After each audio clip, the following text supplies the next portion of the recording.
Okay, so we're up to Friday. Don't have another game until Monday. So in the meantime, what do? I make videos. It's what I do all summer. And today, let's discuss the Winnipeg Jets going forward, to which Jets fans are saying both, okay, good, he's going to look at our team, and this sucks, we should still be playing. And I get it, but there's good news for the Jets. Now, last year coming out of the Stanley Cup, we said, well, Nashville's going to be back here.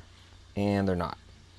And we, during the playoffs, were saying, it looks like Pittsburgh could three-peat, and they didn't. So it is really hard to project out a year in advance, much less further than that, how a team's going to do. Now, TSN picked these guys as Stanley Cup champions in 2019, and they might be right, which would be weird. It would mean that the Hockey News is better at predicting Stanley Cup champions 5 years in advance or 3 years in advance than that season.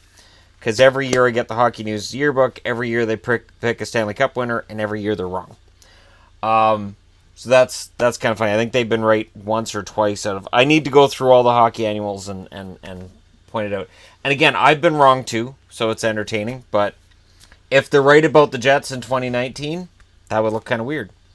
And I'm wondering if the Hockey News annual this fall is going to follow through on that. And yet, Jets 2019 Stanley Cup winners. Okay, assuming there's an $80 million cap this coming season, the Jets would have $25.5 million to work with. That's good news. Mark Scheifele, $6.125 million. He signed till 2024. Nick Ehlers, $6 million. He signed till 2025. Blake Wheeler, that should say 18-19. I got thrown off because Cap Friendly changed the years. So in other words, they dropped off the 17-18 season, so I keep getting thrown off. So yeah, Wheeler's due at the end of this coming season. They're going to need to renegotiate him. I don't think his salary is going to go up by enough that we can take a look at $25.5 million in cap space and say, oh, they're going to have a problem. He'll get a raise. He'll get some term, and I would imagine he'll be paid handsomely. Little, $5.2 million until 2024. Matthew Perreault, $4.12 million until 2021. Andrew Kopp, $1 million for this year, and then he's a restricted free agent with arbitration rights. Patrick Laine, Kyle Connor are both restricted free agents next summer. They will eat into some of that cap space. Roslovic has 2 more years left on his entry-level contract. Brandon Tanev's a restricted free agent this summer. Sean Mathias, he won't be coming back. He's UFA. Matt Hendricks, he won't be coming back. He's UFA. Stastny might. And if Stastny re-signs, that'll lead into a lot of that cap space too. Basically, between Laine, Connor, and if they decide to keep Stastny, that's going to eat into a lot of that money right there. Armia's restricted free agent with arbitration rights. He won't get a huge raise. Adam Lowry, he'll get a raise, but not a ton. And Marco Dano, I don't know if did they qualify Dano? Did they keep him at all? On the blue line, Byfuglien, $7.6 million for 3 more years. Tyler Myers is an unrestricted free agent next summer at $5.5 million. How much is he worth? Careful, because he had a really good year. So if they pay him this summer based on this season and they don't look at his whole body of work, they might end up overpaying. Dmitry Kulikov, $4.33 million for 2 more years. Ben Sherratt is UFA next summer. And this summer, Jacob Trouba is restricted free agent with arbitration rights. Tucker Pullman and Joe Morrow, same story. Josh Morrissey's restricted free agent. And Enstrom is a UFA. So between Morrissey, Trouba, that's going to add a lot of money. So that $25.5 million, it's almost gone if they keep Stastny. So that might, if I'm Kevin Cheveldayoff, I might be leaning towards just letting Stastny go, depending on the contract demands of my restricted free agents, because I want to have some more flexibility going forward. Steve Mason's got 1 more year at $4.1 million. Connor Hellebuck is also a restricted free agent with arbitration rights. Love that $25 million while you can, because that's going to drop fast.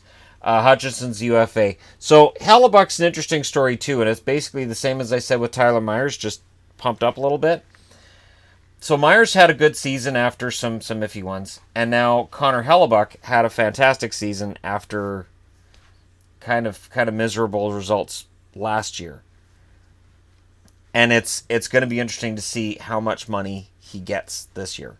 How much money are these guys going to make? This is kind of where your team that's emerging has to pay the price for emerging and getting to the top of the league.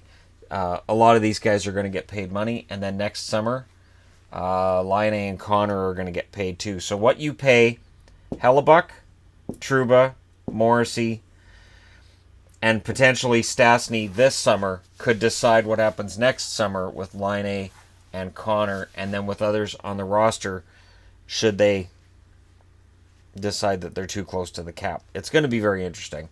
Rookies, Brendan Lemieux is probably going to get a shot next year. They need some more sandpaper, and he's got some talent as well. Samu Niku came in and played relatively well in limited showings. I would imagine he'll get a shot at a roster spot next year. And I think Enstrom's going to be let go. I don't think Enstrom gets brought back, so Niku could step into that spot.